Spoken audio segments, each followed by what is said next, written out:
Hey, welcome back to another video of Tech TV. In this video, we are going to learn how to turn on or off your email notifications of GoCardless account. First of all, open up your preferred web browser and head over to GoCardless.com. Make sure that you are logged in to your account.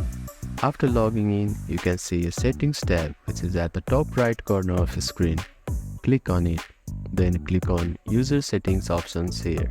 Scroll down a little bit until you find email notifications. Now you need to uncheck these boxes from here. After that, click on Save Changes button. Now you have turned off email notifications from GoCardless account. If you want to turn it on again, you need to click on this checkbox and again click on Save Changes button here.